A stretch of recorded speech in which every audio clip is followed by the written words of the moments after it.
Dr. Aaron Motsoaledi, the health minister at Charlotte Maxeke Hospital. And of course, we got information from Met Lady Sporoshi, the CEO.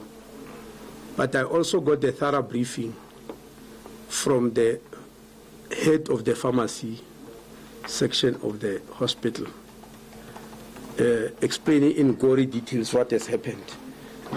The story here is that the general staff are owed bonuses. They've been paid their salaries and pay progression, but not bonuses. Gauteng Department of Health does not necessarily deny that they owe them that money. I understand the matter was discussed even in the Gauteng cabinet about the process to start paying them. So it's not something that the government is saying, no, it shouldn't happen. But for me as the minister, I believe that is immaterial, honestly. From what I've seen here, I don't want South Africans to get used to the idea that when they are angry and aggrieved, in a country that has got such strong democratic laws and strong institutions where people can go when they feel aggrieved, I don't want to accept the fact that anytime anybody can do anything, especially to vulnerable people. This is not a mine or any other place of work where you work with objects. It's a hospital where there are sick and vulnerable people, many of whom do not even know the problems between the workers and the government. They don't know, and they should not be knowing. That they are made victims like this is unacceptable. The pharmacy manager told us that when they arrived there, they instructed the patients to go. And the patients were brave to refuse. They said, no, we're going nowhere because we want our medication. We can't leave this place without our medication. And so they then said, then the staff must go. And I understand one of them, the pharmacy manager described them as a mob. One of them then said, okay, you workers, we're going to drive you out. This patient will see. They can stay here. We'll see what will happen to them.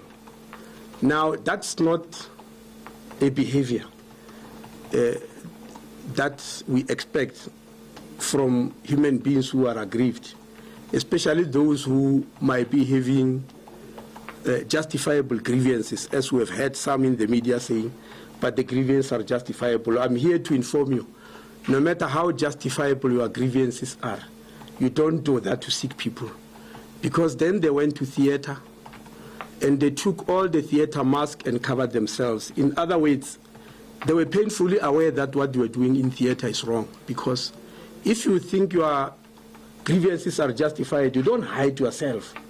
You do it in the open and say, here I am, I'm a victim of this government, maybe which doesn't care about me as a worker. Look at me. You don't cover yourself and do your deeds in darkness. When you do that, you are painfully aware that you are doing is hooliganism, because they were scared of cameras. So they covered their faces and they were forcing nurses out. I understand they mishandled a doctor who was carrying a baby to theater. What then do you say about that baby? Today, this hospital was supposed to do 50 operations.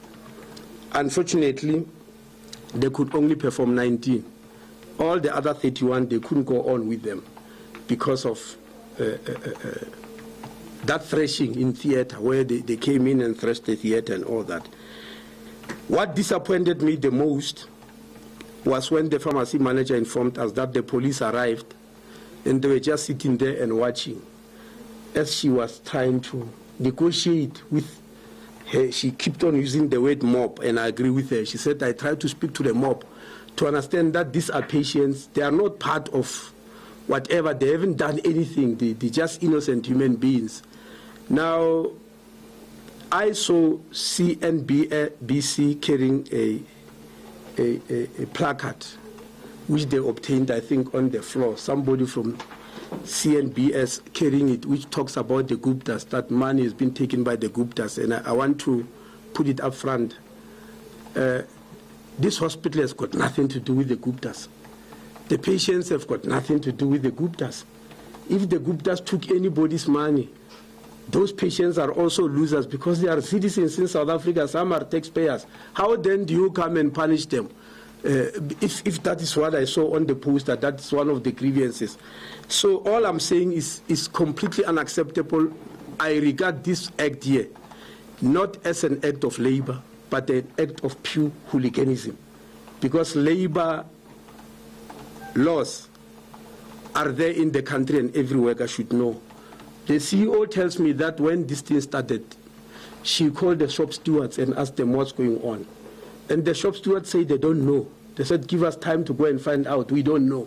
Shop stewards are people who, when a worker is aggrieved, they report there. Anything which happens must be known by shop steward. So for shop stewards to also say, we don't know what's happening, give us chance to go and find out what these people are complaining about.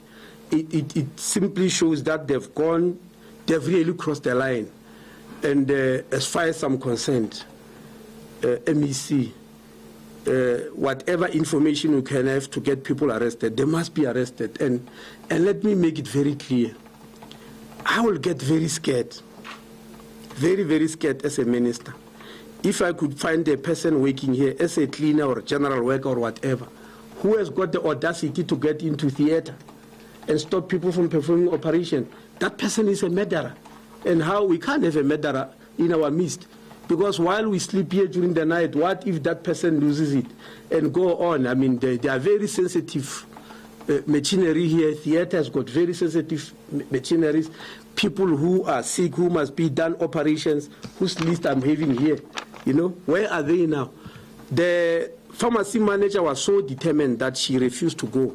Even with that intimidation, she has dispensed those medicines. They are now sitting there waiting for patients, some of whom have gone home. Those who came from the wards, of course, will go and get their medication. But those who went home, we don't know the situation in which they are because they needed the medication. That's why some patients were refusing to go.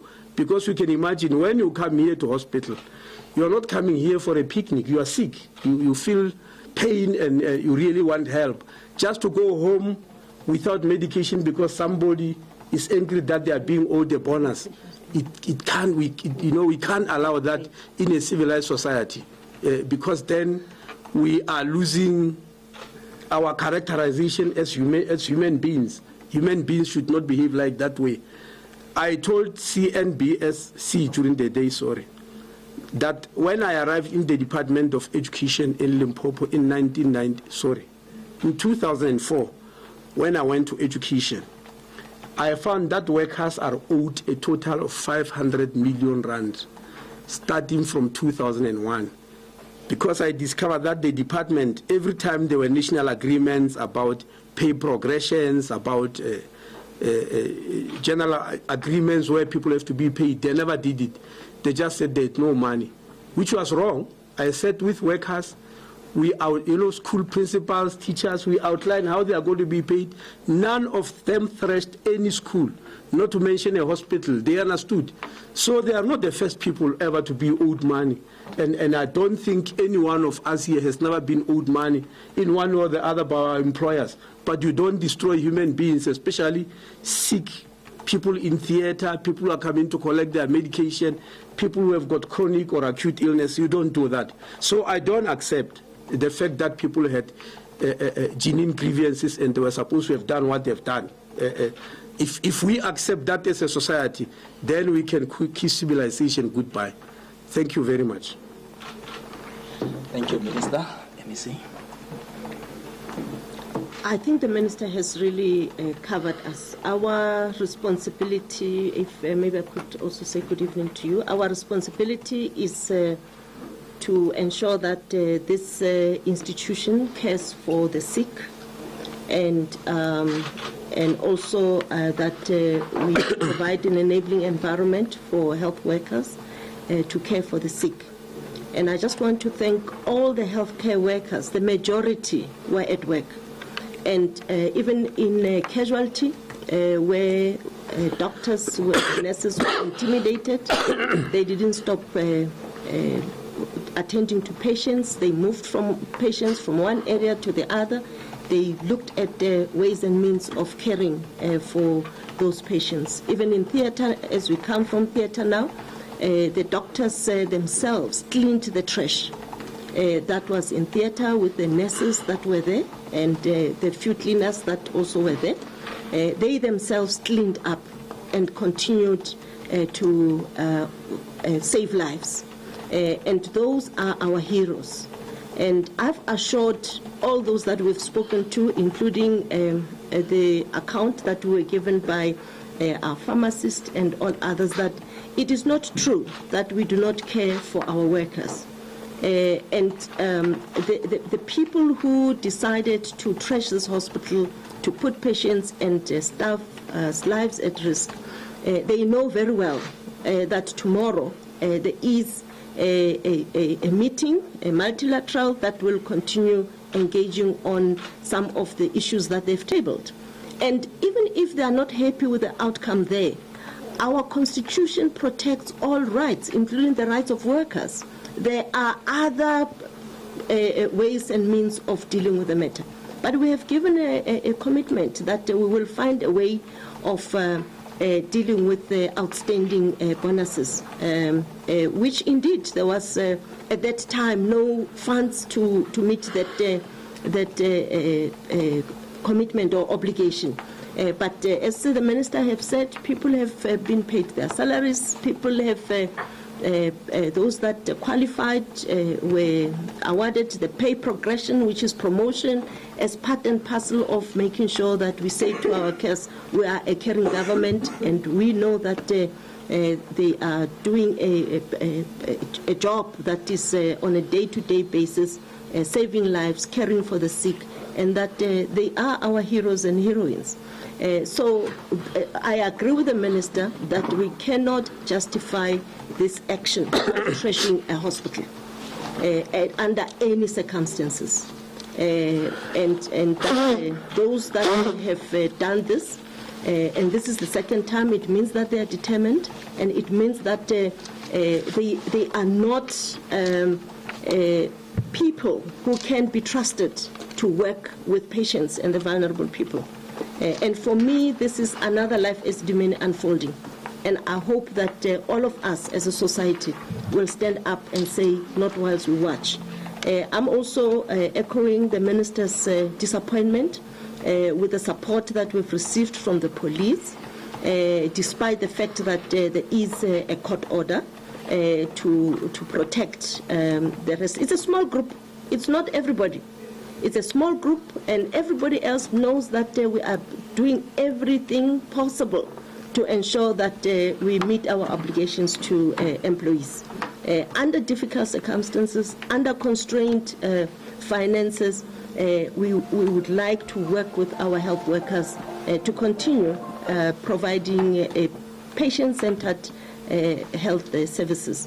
And we will continue engaging with the police, and we will get this hospital back on track. I must say that we do have inpatients. This hospital has 1,016 beds, and patients who come to this level of a hospital are very sick.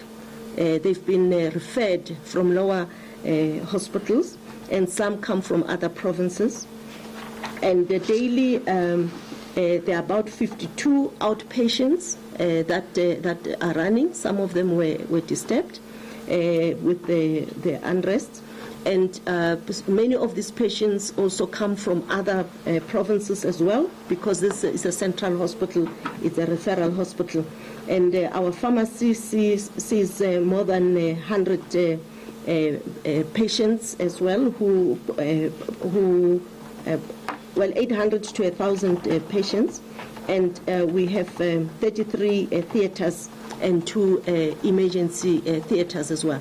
So the hospital is operational as we speak. We do have health workers on duty. We do have patients being cared for. And we would like to assure the public that we will do everything possible to ensure that their loved ones that are in this hospital continue to get the good care that they get. This is one of our best hospitals, not only in South Africa, but also regionally.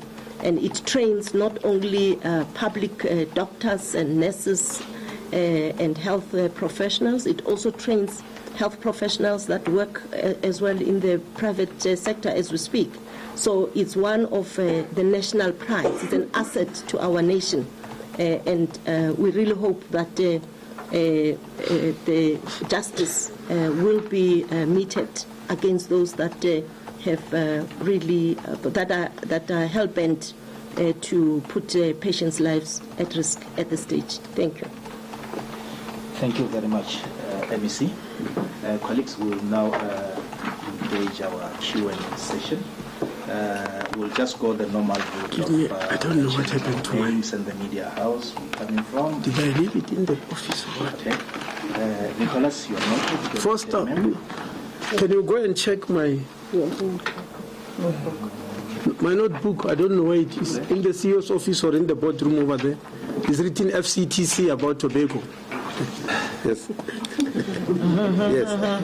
Okay. Yeah, thanks. Yeah, you may. Good afternoon, Nicholas Bauer from the NCA, Minister, MEC, Acting DG. Put it plainly, if this was an unprotected strike action and you're so livid about what unfolded here today, what actions are you going to take to ensure that those that undertook this action are held responsible? Are you going to be looking for their dismissal? Thank you. Do you have any other statistics on the outcomes of today's protest action besides the fact that you're supposed to have 50 operations and you had 19? Was there any other instances of healthcare failing due to this strike action? Perhaps any critical injuries that weren't attended to, or perhaps even deaths? Thank you. Okay. Angela from SABC Radio News. I wanted to ask if there were any incidences of arson, and also do we have workers that are going to clean up overnight, and also whether there are any security measures for tomorrow. Okay. Any further question? Okay. Let's tackle these ones whilst we thinking of follow-up questions. Yeah. Thank you very much. Yes, indeed, Nicholas, this is an unprotected strike, and actually during the day I was refusing to call it a strike. Strikes have got rules and they follow a particular pattern. This was just sheer acts of hooliganism, you know, where people have just gone mad against their fellow human beings. So yes, action must be taken, and I'm hoping some people will be identified through the cameras or through whatever means. As I'm saying, these people were aware that what they are doing is wrong. And that's why when they arrive in theater, they took their masks and all that, covered their faces so that they are not seen. But police have to find a way to deal with that.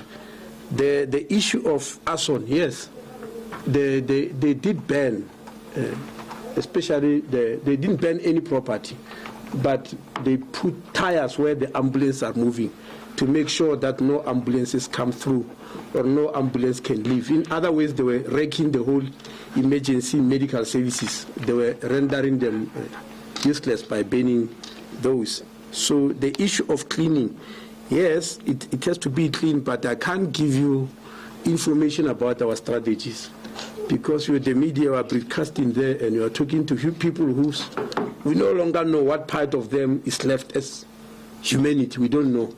And so if we disclose that, we don't know exactly what will happen. So allow us not to do that. I got a thorough briefing from the hospital manager, the clinical manager. Is she here? Yes. Doctor? Why are you hiding? Come and sit here with us. You're one of the bosses here. And the CEO, they never reported any issue of a death. What was reported to us in theater was that there was a child who had to be referred next door to Nelson Mandela Children's Hospital, because that child needs ICU, and the ICU here is always full. It's full even up to now. So they help each other with Nelson Mandela Children's Hospital.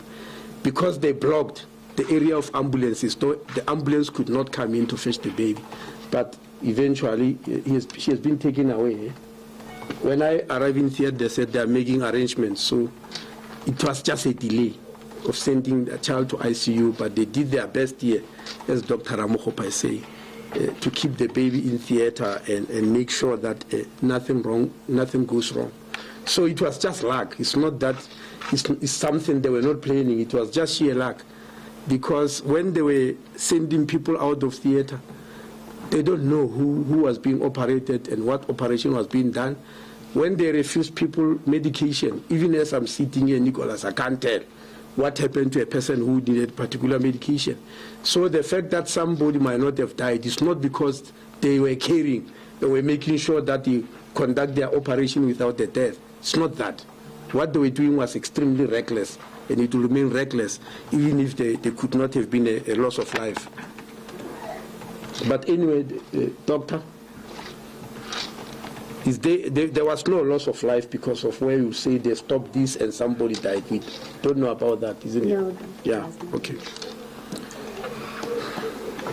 Then ask about security tomorrow. If there's arrangement for security. But that's exactly what I'm saying. I'm not going to disclose. I'm sorry. I'm very sorry. Okay. Good evening, MEC. Good evening, Minister. I'm not sure if this covers along a similar question.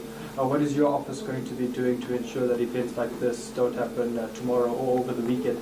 The workers did mention that if their allowances are not paid by the 3rd of June, they will be going on a strike across the province. Will you please give some clarity on that, please? Well, look. What's your name? I'm Ahmed Kaji from Eyewitness News. Workers are allowed to strike in this country.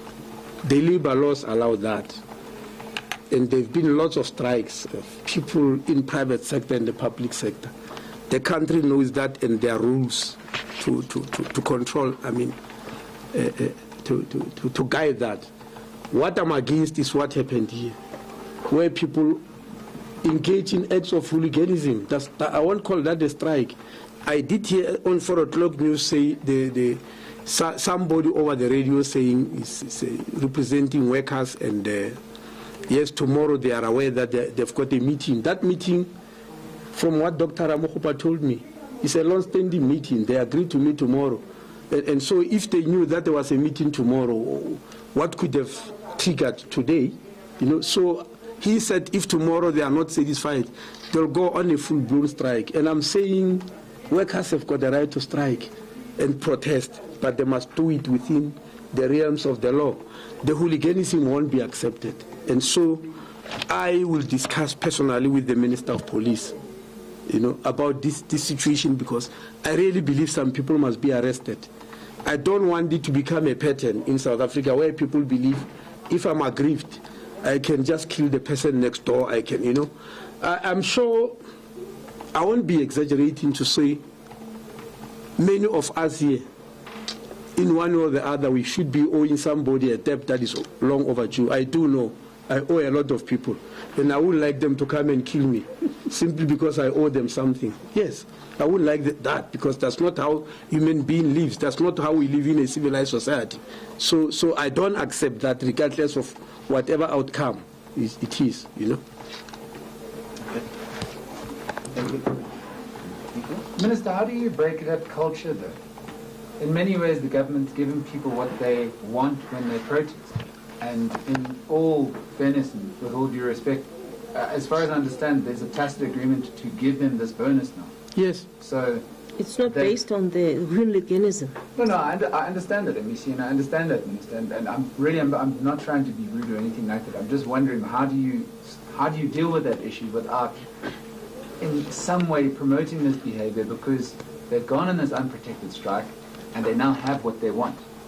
And I don't know, it leaves myself as a journalist, as a South African, wondering, how do we break this culture of we need to get violent so that government listens to us, so that we get what we want? Well, Nicholas, as I said, hooliganism can only be dealt with by the law enforcement agencies.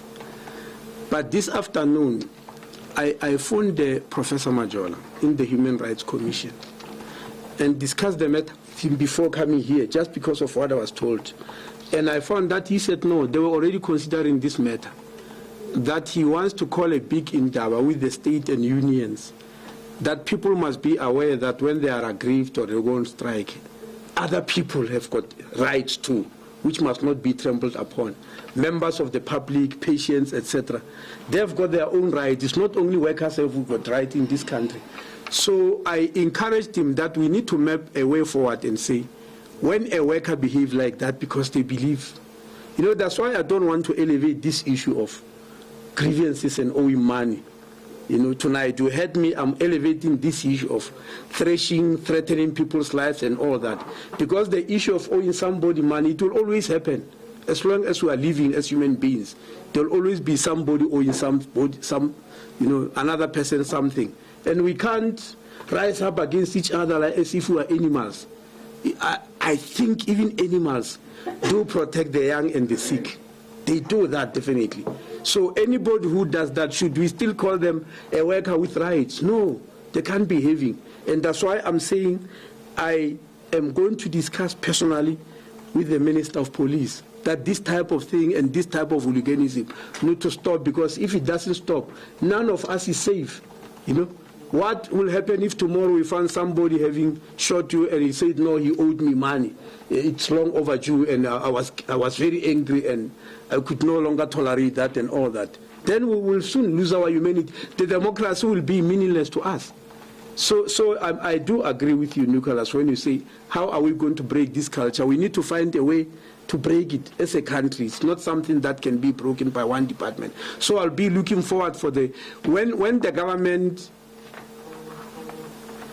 goes against the human rights of individuals, the Human Rights Commission stand up very strongly, as we have heard in recent days, that no, here the government did not do well in terms of human rights. It's not only the government that owe citizens human rights, even workers do. They must respect those rights. Police do. Ordinary workers, whether you are a cleaner or a doctor or a nurse or what, you must know that other people have got their rights also. It's not only you who have got a right. And I think that's what you are asking us, and I'm saying we are asking the Human Rights Commission to do that. But we are also asking police. The MEC did not just act like a hooligan. She went to court to obtain an order. And when you do that, you give the judge facts, and the judge look at them whether it's the government that is wrong or not. And when they issue an order, it means they are aware that something is wrong here by the person against who they issued the order. And they issued the order against workers, but the police refused to act on it. So when that starts happening, it means we are open to hooligans in whatever manner. They know that nobody is protected, and we can't allow that. Yeah. Our posture is that government is not able to serve society if it doesn't have a good relationship with labor. And in the health sector, we even go an extra mile because we know that it's an essential service. Doctors will not down tools and leave patients like they have done today. They continued looking after the patients. So we have sent out a message that we will do all in our power to ensure that we protect their rights too, as our employees, for us also as colleagues, but as South Africans that are working in a very fragile environment where they look after us when we can't look after ourselves, when they look after sick children, when they provide care for those who have cancer and all that. So that is a commitment we've made, and that is why we have not closed this matter. We've been engaging on it, and it's not that everything has not been dealt with. We have dealt with most of the issues that the workers raised, but that there is one that is still outstanding can't be used as a reason to pawn with the lives of patients. And I hope that South Africans and also humanity the world over will agree with us that we must say not in our name. And lastly, I just want to add, it is not this hospital that owe the workers. It's the provincial government. It's not the patients. If they are really genuine with their grievances and say, this person owes me, why didn't they go and thrash the MEC's office? Or yes, and I'm not saying that will have been correct. But why target patients who are sick, who I'm sure many of them were shocked they were confused. As you know, the pharmacy manager said, when they instructed patients, get out, the patients actually stood up and said, no, we're going nowhere. I'm sure they were confused. What's happening? What's happening to this world? I came to a hospital. I'm coming to look for medication. Here is somebody who is saying I must get out. And the pharmacy manager is saying, no, you can't get out and all that. So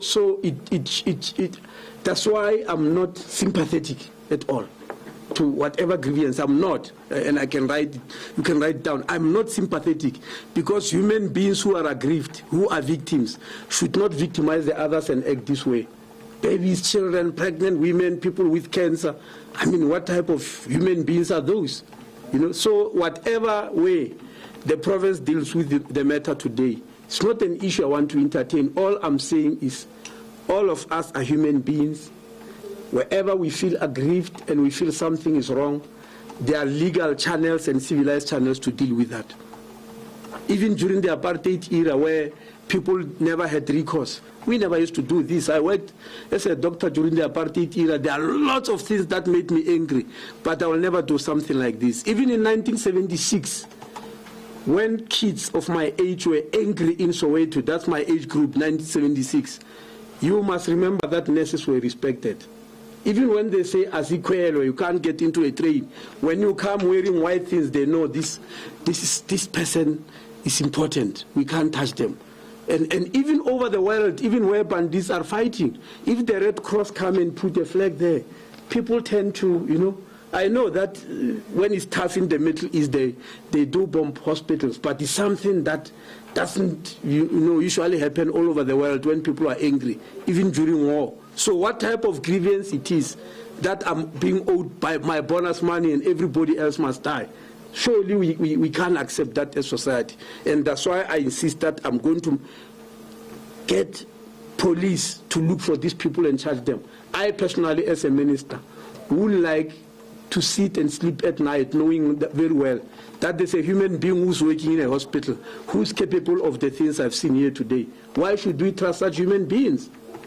They're not human anymore. Thank you. Colleagues, can we go for the last questions? MEC, you mentioned that you have been engaging with the workers on various issues, and payment of bonuses is one of them. Will you be paying the workers their bonuses? They have said that they like it by the 3rd. If they're not going to be getting it, is there a payment plan? And then secondly, they've also mentioned that there have been protests at other hospitals such as Rahima Musa and a few others, I think Tambo Memorial as well. Do you have any confirmed reports from those hospitals as well? Thank you. Any additional question? Okay. Thank you very much. Is that Ahmed? Yes. We have processes. We have just emerged from a labor summit as the Department of Health, where shop stewards and leaders of the various labor organizations met with management from all our health facilities and central office. And we have set up a process of dealing with matters that are outstanding. And tomorrow, it's one of those scheduled meetings that we will deal with a number of issues that we've agreed to deal with. And we are doing it because we respect all our health workers. But it can't be that those that feel there is one or the other issue that is as yet not dealt with has a right to put the lives of patients at risk, and the lives of other fellow health workers that understand that these patients are looking unto them. They are vulnerable. They, as health professionals and health workers, including clinics, in health services, cleaning is also very important, because after an operation, if you have infection, you may actually die from it. So all our health workers are important for patient care. So the processes that we've set in place are in line with our constitutional framework, our legal framework which protects the rights of workers, including workers in our health sector. So tomorrow the process will continue. We will be working with there's a multilateral management. Will be meeting with the unions to deal with the issues that are on the agenda. And patients should not be used as pawns. And if our society allows that, we have really crossed the line of inhumanity. Let me see if maybe we can pronounce that the services will be back to normal tomorrow to assure the public that... The hospital is functional as we speak. The hospital now is functional. Yes. There are patients. Not tomorrow, it's working now. Yes, and there are patients in the wards. The theaters are working, and the casualty is seeing patients. And what we had done to also minimize the tension was to divert to other hospitals. But because of the high demand, it is not possible to divert for a long time. We see more than 22 million patient visits in all our health facilities. So each and every health facility is having a huge demand. So the hospital is functional as we speak. Let me see, there's something I want to correct. Did you say there are 100 people at dispensary? I'm sure it's much more than 1,000, yeah. 800 to 1,000. This is a huge hospital. Yes, the dispensary serves between 800 and 1,000 people every day. Yes. So you can't close that type of facility forever. And they make appointments. They come from other provinces. Yes, I want to add, it's not only other provinces, even the whole region of Southern Africa. Last week I was at the World Health Organization. Many ministers asked to make appointments with me that they want our academic hospitals to serve them because they've been sending patients to private hospitals they could no longer afford. I mean, they told me straight that we are down on our knees, and we know that we have got academic hospitals in South Africa who have helped them. And I tried to, because I know we're already full to capacity, and they knew that we have done that to Swaziland. Swaziland is the first country that approached us in 2010 and say we can no longer afford to send people from Swaziland to a private hospital because they are breaking our banks. Can you help us? We made them sign a memorandum of understanding with Charlotte Maxeke and Steve Biko. And every year we evaluate, they tell me they are very happy. So some of the patients who come here come official from Swaziland as an agreement. Others just come, I'm sure you know. Last year when this hospital was accused as one of those who did not see a Burundian woman who was supposed to have been taken from Tshwane, and she delivered the baby at Park Station, they blamed Charlotte Maxeke, which was not involved. It was in June, and in May that year, Charlotte Maxeke has delivered 700 babies in that month, and 400 were not South African, were from the region. So these hospitals here are not serving South Africans only or people from other provinces. They serve the whole SADC. Most of the hospitals Gauteng indeed do something like that. When it comes to oncology, provinces like Mpumalanga have got 0, Limpopo have got 0, Northwest have got 0. They all come here because that's a very highly specialized function. So these are hospitals that we have to defend with everything that we have got, because if anything goes wrong with them, then we're all finished. On that note, Minister, what precautions are you guys taking to ensure that everything will run smoothly? Nicholas, let me not disclose that. This is the third time you're asking this question. This hospital is running now. We want it to run tomorrow. But I'm not going to disclose our precautions. Yes. Okay. Thank you very much, Felix. We have reached the end of our session. Thank you. Thank you.